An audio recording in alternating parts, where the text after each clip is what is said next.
आपकी बहुत सारी Ada banyak kejadian ऐसे dalam kehidupan बातें हैं seseorang जो अपनी yang ingin dia bagikan dengan अचानक ayahnya. से शेयर करना Dulu चाहते हैं। sangat sulit मुश्किल लगता karena था, ayah saya अब tidak वो berada di dekat kami पास नहीं है, बात नहीं dan कर kami सकते, tidak bisa berbicara atau देख नहीं bertemu सकते। dengan beliau.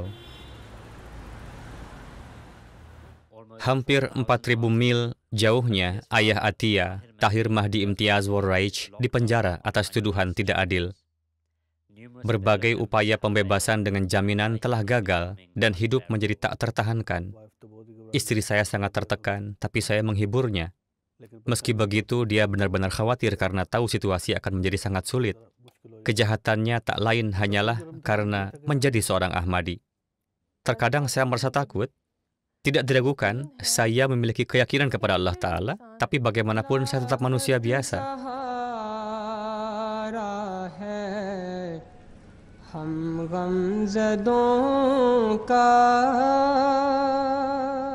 Dia memiliki satu sumber penghibur, seorang ayah rohani di ambang pintunya. Pertama kali saya berbicara dengan ayah saya selama penahanannya, saya tidak bisa berkata apa-apa. Saya hanya menangis terseduh-seduh. Sedangkan ayah saya tertawa.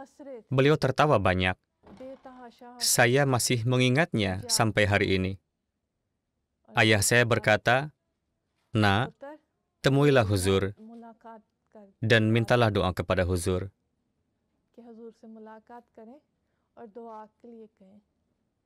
Saya berkata, "Baik, ayah."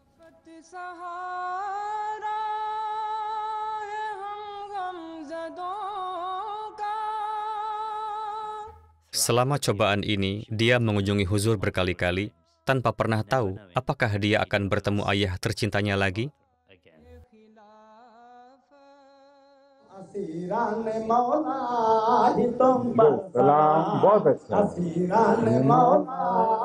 Orang-orang Gair ada yang bertanya, mengapa kalian tidak meninggalkan jemaat jika penganiayaan begitu parah?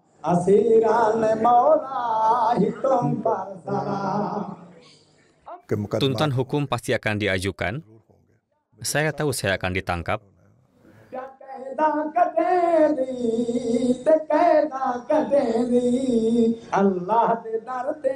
Beliau saat ini di penjara, tapi Allah Ta'ala akan memberikan karunia-Nya dan beliau akan dibebaskan, insya Allah. Ini juga ujian yang sedang beliau lalui.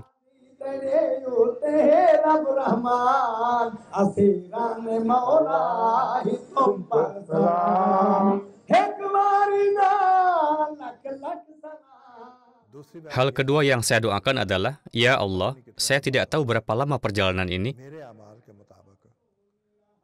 Berilah saya kesabaran dan keteguhan atas perbuatan saya. Saya hanya di penjara selama 10 hari saja. Saya sangat menyadari apa yang terjadi di dalam penjara.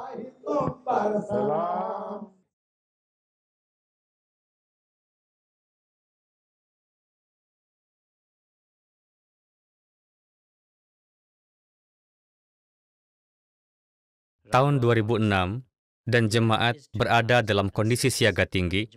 Banyak penangkapan dilakukan dengan dalih palsu, dan Muslim Ahmadi beresiko didakwa di bawah Undang-Undang Penistaan Agama dan Anti-Ahmadiyah Pakistan yang menindas.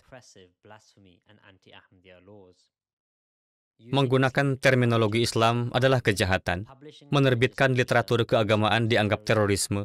Hukumannya termasuk penjara jangka panjang, denda, atau bahkan hukuman mati. Tahir Mahdi bekerja untuk Al-Fazl, surat kabar Urdu internasional resmi Jemaat Muslim Ahmadiyah. Manajer percetakan jemaat sudah dipenjara. Penerbit Al-Fazl menghadapi tuduhan. Dengan latar belakang semua ini, Tahir Mahdi ditunjuk sebagai pencetak, penerbit, dan manajer Al-Fazl. Saya diberitahu oleh pihak berwenang umur ammah sejak hari pertama bahwa tuntutan hukum akan diajukan terhadap Anda. Mereka pasti akan mengajukannya, namun apapun yang terjadi, Anda harus menghadapinya dan melaluinya. Ketika permintaan ini disampaikan kepada Huzur, beliau mengatakan bahwa, baik, karena Tahir Mahdi juga memiliki pengalaman bekerja di percetakan. Saya kemudian mulai bekerja pada Oktober dan saya menyadari bahwa tuntutan hukum terhadap Ahmadi sering diajukan. Kami terkadang menerima surat dari polisi bahwa buku ini dan itu telah dilarang dan sebagainya, tapi saya terus berkhidmat. Kekhawatirannya adalah jika beliau ditangkap, maka situasi akan menjadi sulit. Apa yang akan terjadi selanjutnya dan hukuman apa yang akan beliau terima? Seperti yang Anda ketahui, hukuman di Pakistan bisa apa saja, mulai dari 3 tahun penjara hingga penjara seumur hidup atau bahkan hukuman mati. Teman-teman, keluarga, kerabat, dan bahkan teman-teman saya dari Amerika mengatakan kepada saya bahwa mengingat situasi, ambillah cuti dan jangan kembali ke Pakistan, karena Anda akan ditangkap. Tapi ketika saya bertemu dengan Huzur di sini, beliau mengatakan bahwa Anda harus tetap teguh dan tidak goyah. Jadi, saya kembali, dan saya tahu bahwa saya akan ditangkap. Ketika keadaan ini dimulai, dan ketika kami meminta ayah kami untuk meninggalkan tugasnya dan atau kantornya, ayah kami berkata, pertama, saya adalah pelayan jemaat dan juga seorang ayah. Sekarang, tahun 2015, para ulama ekstremis terus bersekongkol untuk memenjarakan beliau. Saya dituduh menerbitkan buletin Ansarullah, Al-Fazal, dan buku Bahtranu. Saya mengakui bahwa saya telah menerbitkan ini, dan hukum menyatakan bahwa publikasi ini dilarang. Satu-satunya alasan mereka mengajukan tuntutan hukum terhadap saya adalah karena saya seorang Qadiani atau Ahmadi.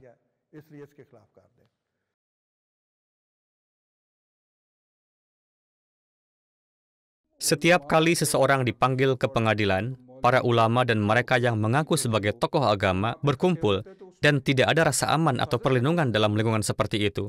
Bahkan ketika Anda pergi ke pengadilan dan tuduhan seperti nomor 295C yang berarti hukuman mati diajukan terhadap beliau, selalu ada bahaya mengintai. Tuduhan ini juga diajukan terhadap Tahir Mahdi Sahib dalam kasusnya.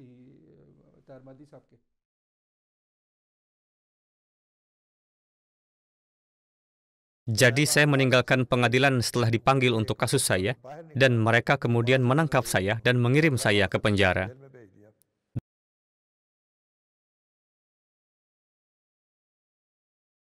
Terkadang polisi menangkap orang dan hanya menyatakan mereka sebagai orang hilang. Jadi saya bertanya-tanya, apakah ini akan terjadi pada saya atau tidak? Setelah ditangkap, ketika mereka membawa saya pergi, saya berdoa kepada Allah Ta'ala untuk 2 hal. Saya berdoa, ya Allah, berilah saya kesabaran dan keteguhan atas perbuatan saya, seperti Engkau memberikan kesabaran kepada Hadrat Sahib Zada Abdul Latif Sahib Syahid.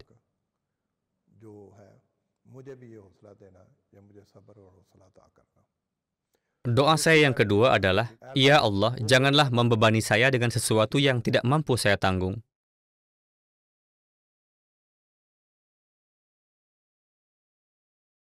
Mereka membawa saya ke kantor polisi Millat Park, dan ketika saya sampai di sana, para ulama telah berkumpul di sekitar penjara. Mereka berpatroli di penjara dan mengatakan bahwa mereka akan membakar penjara ini karena ada seseorang yang telah melakukan penistaan agama di dalamnya, meskipun tidak ada hal semacam itu yang terjadi.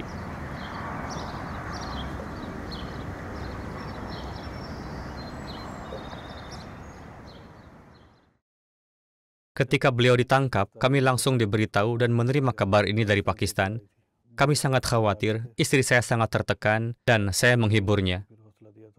Pertama kali saya berbicara dengan ayah saya selama penahanannya, saya tidak bisa berkata apa-apa, saya hanya menangis terseduh-seduh, sedangkan ayah saya malah tertawa. Beliau tertawa banyak. Saya masih mengingatnya sampai hari ini.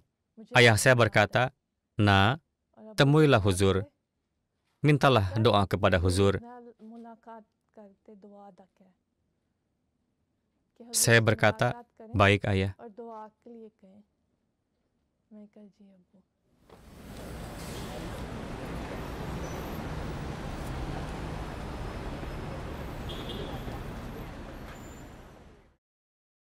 Orang-orang yang dipenjara karena kejahatan agama atau melakukan penistaan agama dipenjarakan di penjara yang berada di dalam penjara utama. Mereka ditempatkan di sel-sel keamanan tertentu. Hal lain adalah bahwa orang-orang di sana semuanya adalah mereka yang sakit jiwa. Saya dikirim ke sel dengan 5 orang lainnya. 4 dari mereka adalah pendakwa kenabian, dan 4 lainnya sakit jiwa dan benar-benar gila. Misalnya, 1 mengaku sebagai Imam Mahdi, yang lain mengaku sebagai Muhammad SAW, na'udzubillah, dan ada juga pendakwa-pendakwa palsu lainnya.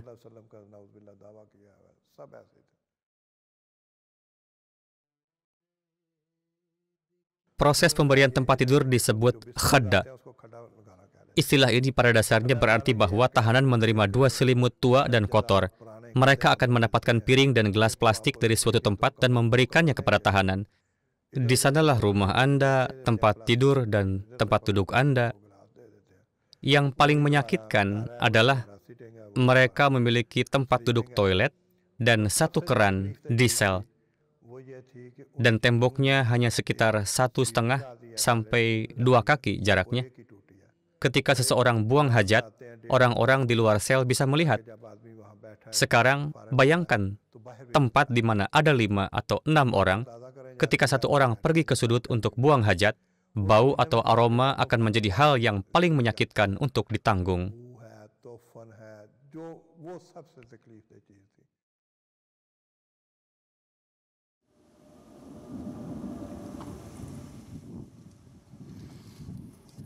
Bagi keluarganya di London, terutama putrinya, cobaan ini tak tertahankan. Dia sangat tertekan dan dia mengalami stres berat selama waktu ini.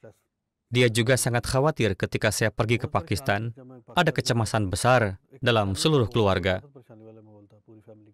Suami saya lebih berani dan pemberani di depan kami, dan bahkan beliau menghibur kami. Saya berkata kepada ibu saya beberapa kali bahwa, "Ibu, terkadang saya kehilangan jejak. Apa yang saya ucapkan selama salat saya?" Dan ibu berkata, "Ini karena kamu telah menanamkan rasa takut dalam pikiranmu. Ingatlah bahwa ayahmu sedang melayani jemaat atas perintah khalifah. Dan karena itu, doa-doa huzur menyertai beliau." Perlahan-lahan, seseorang belajar toleransi dan kesabaran, tetapi selalu disertai dengan kecemasan juga, dan hati bergetar karena apa yang mungkin terjadi.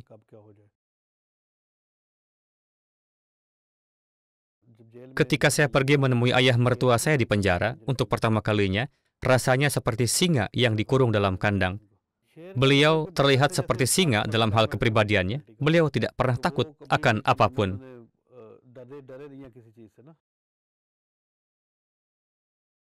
Suatu kali saya berkata kepada Huzur, selama mulakat, "Huzur, ayah saya di penjara bersama penjahat-penjahat kelas berat lainnya.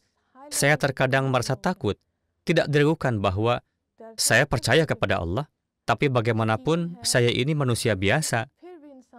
Huzur tersenyum dan berkata, "Tidak, para penjahat itu telah berteman dengan ayahmu." Saya berkata, "Baik, Huzur." Sementara keluarganya di London cemas akan kesejahteraannya, Tahir Mahdi justru berhasil memenangkan hati para penjaga dan bahkan berteman dengan sesama tahanan di penjara. Mereka menghormati saya karena cara hidup dan usia saya. Saya memperlakukan mereka dengan baik, cara hidup saya baik, dan saya baik kepada mereka yang membutuhkan, sehingga mereka menghormati saya. Semua orang memanggil saya Paji atau saudara yang terhormat atau Babaji, sebutan hormat.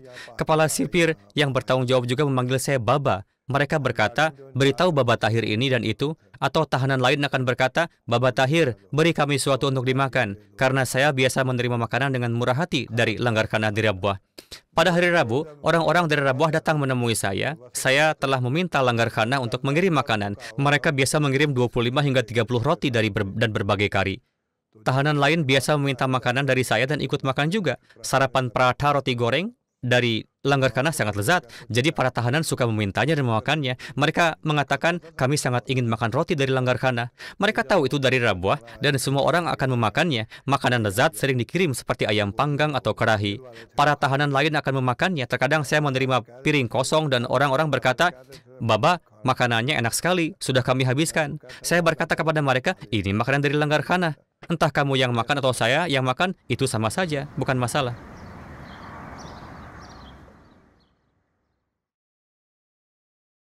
Kembali di London, putri beliau terpukul dan sangat merindukan ayahnya. Satu-satunya penghiburan Atia adalah ayah rohani di ambang pintunya.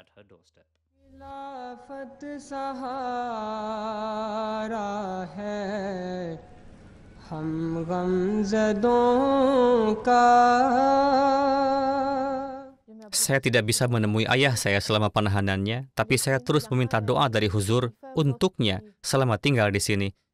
Saya bertanya di akhir salah satu mulakat saya, kapan saya bisa mulakat lagi?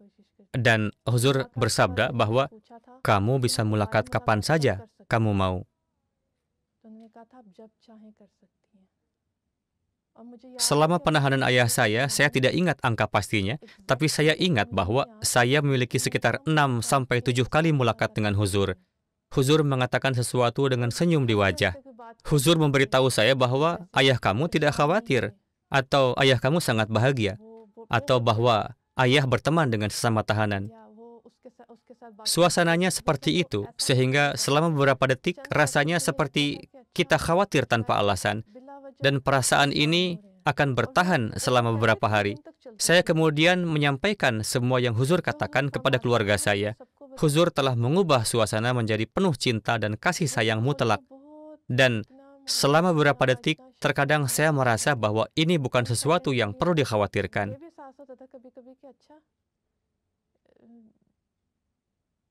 Bahwa ini bukan apa-apa. Assalamualaikum. Waalaikumsalam. Huzur, saya tidak punya pertanyaan. Saya hanya ingin meminta doa untuk ayah saya. Semoga Allah menurunkan karunia-Nya. Siapa? Nama ayah saya Tahir Mahdi Imtiaz Sahib, Huzur, seorang mubalik. Oh, beliau siapanya kamu? Ayah saya, Huzur. Ayah kamu ya? Mohon doakan beliau, Huzur. Baik, saya mengingat beliau dalam doa-doa saya setiap hari. Saya ingat bahwa Huzur memandang saya dan berbicara dengan penuh kasih sayang. Iya, Huzur, saya hanya ingin meminta doa untuk beliau. Ayahnya dulu adalah manajer surat kabar Al-Fazl. Polisi di Pakistan menangkap beliau karena ayat-ayat Al-Quran tertulis dalam surat kabar Al-Fazl yang dicetak di Rabuah. Polisi di sana telah menangkapnya dan beliau belum bisa mendapatkan jaminannya sampai sekarang. Beliau telah dipenjara selama lebih dari setahun sekarang. Dan mereka telah memenjarakannya dengan penjahat lain yang adalah pembunuh, pencuri, dan orang-orang yang telah menyebabkan penderitaan bagi orang lain. Inilah besarnya kesulitan yang dialami Ahmadi di Pakistan.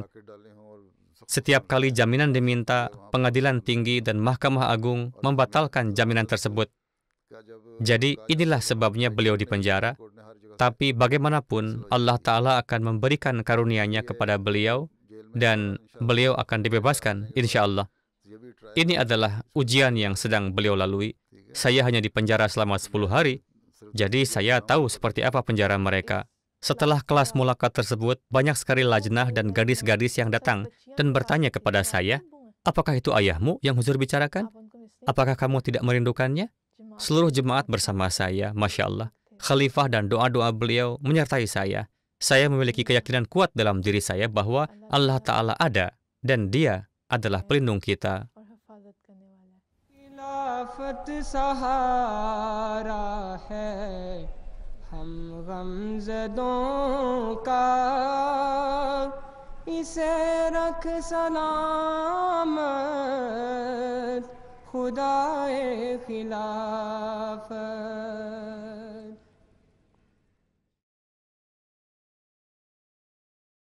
Saya menerima telepon dari keluarga saya, di mana mereka meminta saya untuk menemui Huzur dan meminta cincin batu bertuliskan Alaihissallahu bikafina abdah atas nama ayah saya. Saya berkata, baik, saya menelepon untuk meminta mulakat dan kemudian pergi untuk mulakat. Ketika Huzur melihat saya, beliau bersabda, kamu datang lagi? Saya berkata, ya Huzur, saya datang lagi.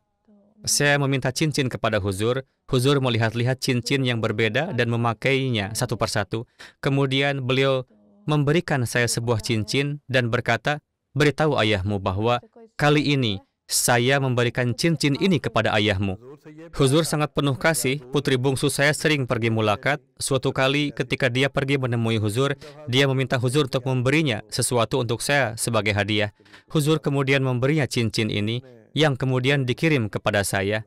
Ketika saya tahu cincin ini telah tiba, saya meminta keluarga saya membawanya kepada saya dan saya mulai memakainya.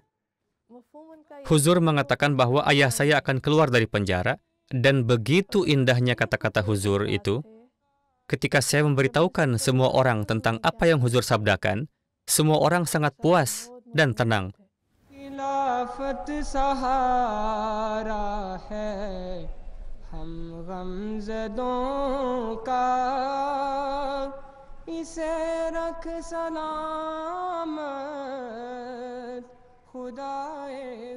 Kata-kata tersebut bukan sekedar kata-kata penghibur. Sebaliknya, rasanya seperti begitu Huzur mengatakan sesuatu, hal itu pasti akan terjadi. Ketika Huzur berkata sambil memberikan cincin kepada saya, bahwa ayahmu akan mendapatkan cincin batu dari saya sendiri, atau beritahu ayahmu untuk datang dan mendapatkannya dari saya langsung. Saya tahu bahwa sekarang ayah saya akan datang ke London dan itu hanya masalah waktu.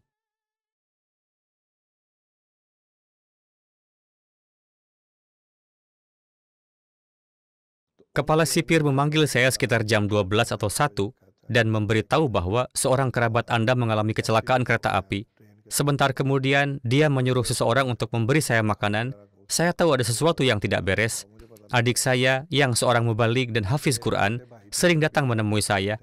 Sipir mengatakan bahwa saudara Anda yang datang menemui Anda 2 hari yang lalu mengalami kecelakaan mobil yang melibatkan kereta api dan dia telah wafat. Itu adalah waktu yang sangat menyakitkan bagi seluruh keluarga karena Mahdi Sahib tidak bisa keluar dari penjara untuk melihatnya untuk terakhir kali. Tentu saja, paman adalah adik beliau dan mereka memiliki hubungan yang sangat penuh kasih. Bagaimanapun apa yang bisa dilakukan seseorang dalam keadaan seperti itu. Saya kembali ke sel saya dalam keadaan yang sangat sulit, berwudu, salat, dan berdoa kepada Allah sebisa saya.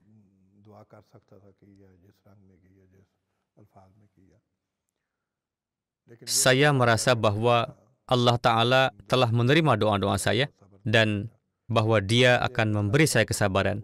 Ketika sesama tahanan mengetahuinya, mereka juga datang menemui saya. Saya begitu sakit pada hari-hari itu, sehingga saya harus merangkak ke toilet yang bahkan tidak begitu jauh. Saya tidak menceritakan ini kepada banyak orang. Saya tidak bisa menjelaskan dengan kata-kata kepada Anda betapa tenangnya beliau saat itu, tapi saya bisa melihat bahwa beliau patah hati di dalamnya. Kami berkomunikasi melalui tatapan mata. Kami berdua berkaca-kaca, tapi kami berdua mengendalikan emosi kami.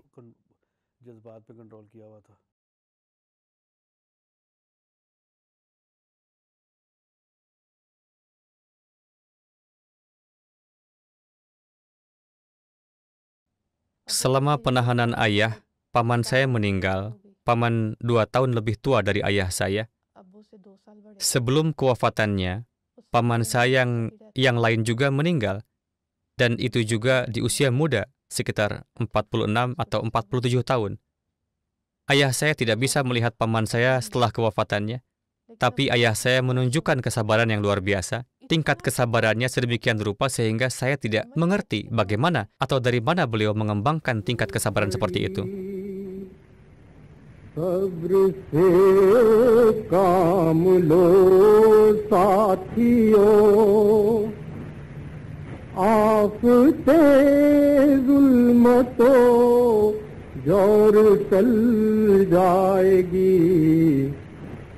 आहे मोमिन से टकरा के तूफान का रुख पलट जाएगा रुख बदल जाएगी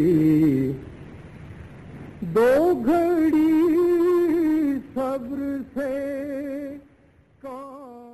Orang-orang Gair sering bertanya, mengapa kamu tidak meninggalkan jemaat saja jika penganiayaan begitu parah? Mengapa kalian tidak meninggalkan jemaat saja? Kalian menerima begitu banyak ancaman dan sebagainya, nyawa kalian selalu dalam bahaya, dan orang lain tidak akan segan-segan untuk mengambil nyawa kalian. Saya biasa menjawab mereka dengan mengatakan, saya akan memberitahu kalian suatu hari. Saya akan memberitahu kalian pada hari ayah saya akan kembali. Beliau akan bersama kami lagi. Orang-orang itu akan berkata kepada saya, bagaimana kamu bisa begitu yakin? Waktu yang begitu lama telah berlalu, 8 bulan berlalu, setahun berlalu, 1,5 tahun berlalu, 2 tahun berlalu, namun kamu masih menunggu? Tidakkah kamu pikir bahwa mungkin kamu dan ayahmu harus meninggalkan jemaat dan dengan cara ini kalian akan bebas? Dan kalian tidak akan mengalami kesulitan dalam hidup kalian di masa depan? Saya menjawab, tidak. Karena kami memiliki khalifah, pemimpin jemaat kami, yang bersama kami, dan yang mendoakan kami. Kami juga memiliki doa-doa Masih Maud alaihi salam yang menyertai kami.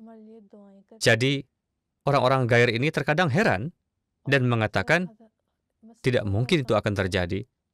Ayahmu tidak akan kembali karena pemerintah Pakistan sangat kejam.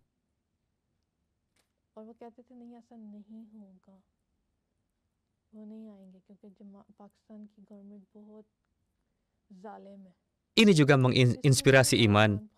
Fakta bahwa dunia memandang jemaat kita dan berpikir bahwa jemaat tak berdaya. Kekejaman ditimpakan kepada jemaat, dan jemaat mudah diserang. Tapi yang tidak mereka ketahui adalah bahwa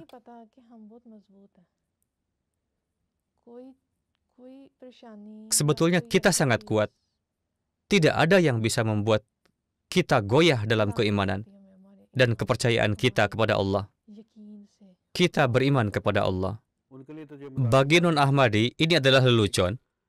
Menjadi tahanan di jalan Allah adalah sesuatu yang menjadi kebanggaan bagi seorang Ahmadi. Dan kami percaya bahwa Allah akan memberikan karunia-Nya kepada kami, dan kami akan dibebaskan. Tapi bagi non-Ahmadi, ini dianggap lelucon. Bahkan saya punya beberapa teman non-Ahmadi yang memiliki hubungan baik. Mereka berkata, kalian yang melanggar hukum. Jika sebuah hukum telah dibuat, mengapa kalian melanggar hukum itu? Saya memiliki hubungan yang sangat baik dengan mereka.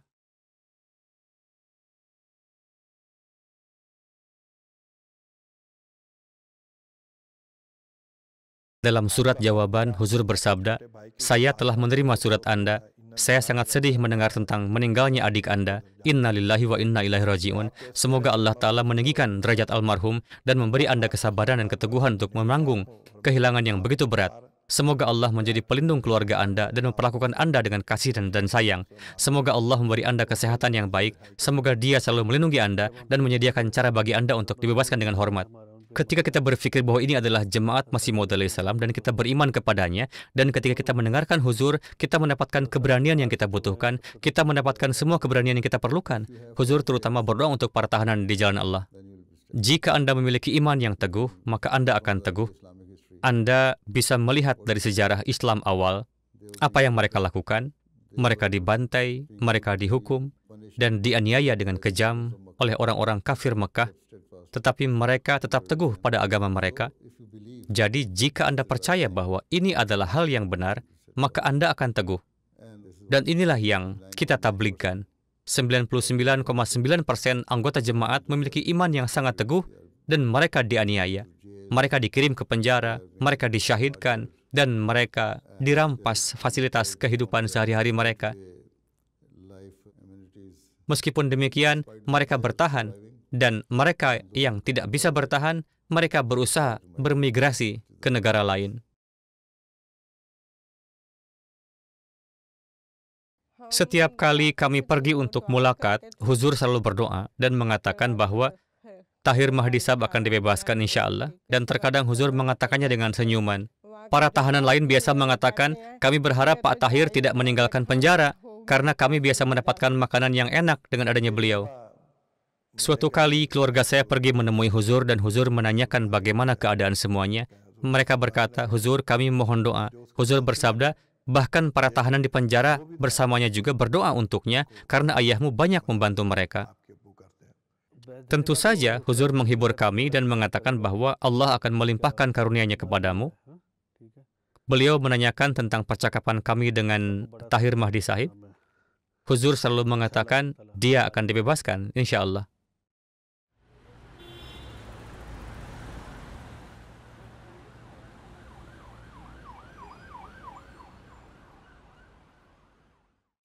Orang biasanya mengonsumsi pil atau obat-obatan memabukkan untuk menjalani masa tahanan mereka. Tapi obat memabukkan saya adalah setiap kali saya berbaring, saya membaca salawat atau saya membaca Subhanallah wa bihamdihi Subhanallahil azim, Allahumma salli ala Muhammad wa ali Muhammad. Ada banyak malam di mana saya membaca doa-doa ini sepanjang malam sampai waktu salat tahajud. Saya tidak pernah kehilangan harapan. Kata-kata Huzur selalu memberi saya harapan. Allah Ta'ala telah meletakkan di hati saya bahwa pembebasan saya akan segera tiba.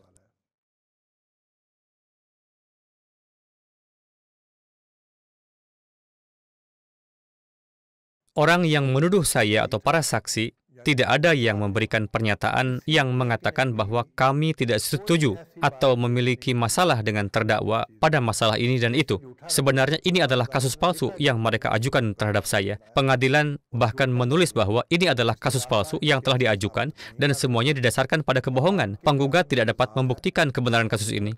Ada kontradiksi dalam pernyataan para saksi dan ini adalah kasus yang dibuat-buat. Oleh karena itu, kami membebaskan terdakwa. Saya kemudian dibebaskan oleh pengadilan.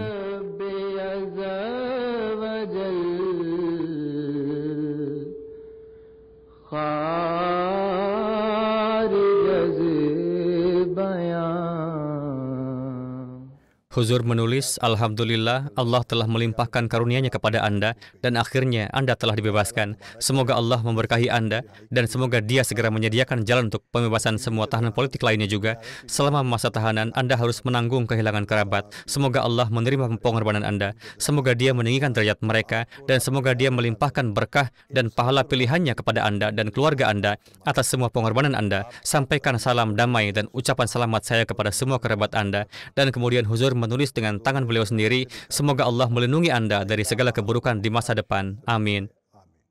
Jika Anda memiliki iman yang teguh kepada Allah Ta'ala, dan jika Anda memiliki keyakinan kuat bahwa Allah Ta'ala memberi pahala atas setiap cobaan yang dilalui, maka tentu saja kesulitan atau kesukaran itu akan dianggap sebagai ujian dari Allah Ta'ala.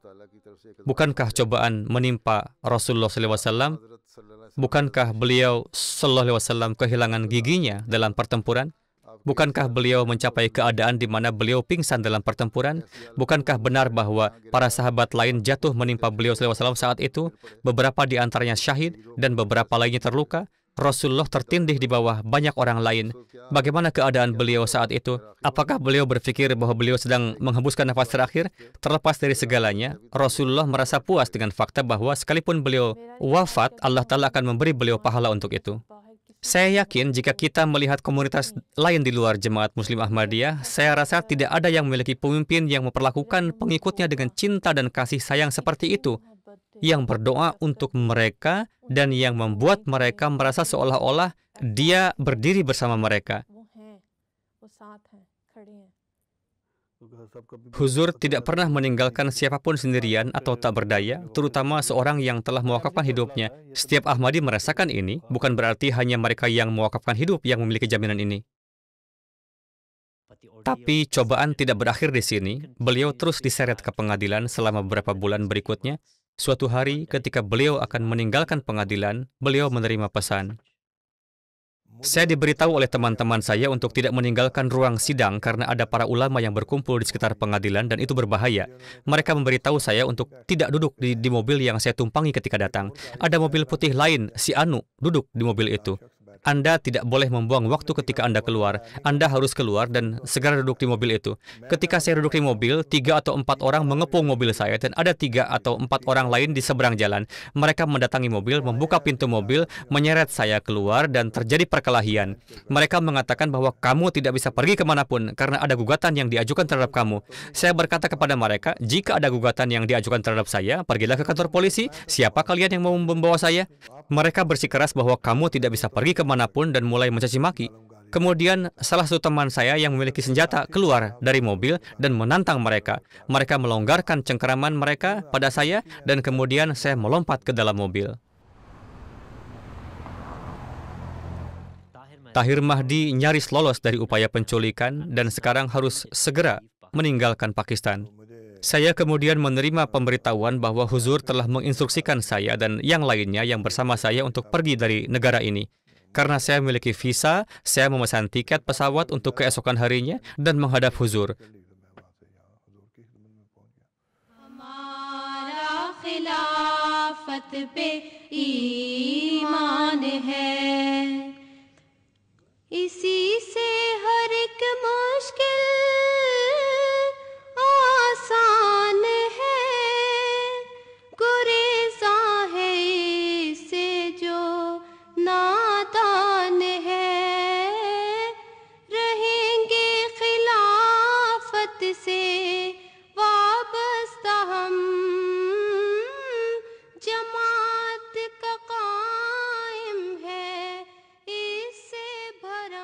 Huzur menginstruksikan saya untuk beristirahat beberapa hari. Dan kemudian setelah beberapa saat Huzur bersabda, sekarang Anda tinggal di sini saja. Saya dulu menerima cinta dan kasih sayang Huzur, dan saya masih menerimanya setelah pindah ke sini juga. जो मक्तल में सर उठा के चले, लहू की आंच पे दिल का दिया जला के चले, कि हम वो लोग जो मक्तल में सर उठा के चले, लहू की आंच पे दिल का दिया जला के चले. Apapun yang saya miliki semuanya berkat Jemaat Ahmadiyah, dan karunia yang saya peroleh berkat Ahmadiyah tidak dapat dijelaskan dengan kata-kata. Adakah kaum yang bisa mengalahkan jiwa-jiwa yang memiliki gejolak emosi seperti ini? Tentu saja, mereka tidak akan pernah bisa melakukannya. Para penentang selalu mengalami kekalahan dalam upaya mereka untuk menghancurkan jemaat. Jemaat dengan karunia Allah Ta'ala terus mencapai tingkat kemajuan yang lebih tinggi karena jemaat Masih Maud alaihi salam ini terlindung di balik perisai pertolongan, bantuan, dan perlindungan ilahi. Dengan demikian, hari ini, jika di tempat-tempat tertentu para penentang tampak lebih kuat, dan jika orang-orang Ahmadi tampak menderita di bawah penindasan, ingatlah bahwa kesulitan dan keadaan ini hanyalah sementara. Insya Allah, hari itu akan segera menyingsing bagi kita ketika mereka yang melakukan kekejaman terhadap orang-orang Ahmadi akan ditiup sirna seperti ranting dan jerami yang tidak berguna disapu.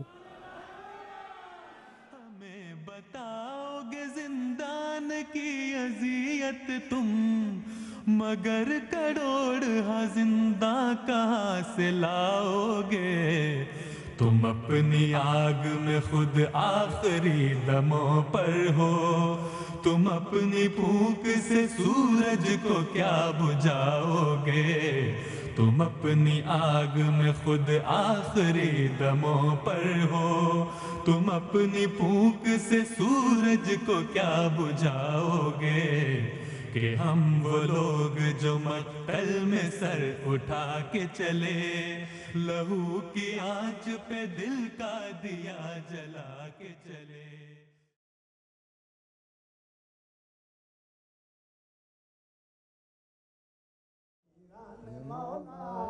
तुम पर सलाम जिंदा हमेशा रासी तेरा नाम, असीरान मौला ही तुम पर सलाम. अमदियत दिखाते प्यार करिया पैदी, प्या कैदा कटे दी ते कैदा कटे दी, अल्लाह दे दर ते प्या सर को झुके दी, अल्लाह दे दर ते प्या सर को झुके दी. राजी तेरे उते रब रहमान, असीरान मौला ही तुम पर सलाम.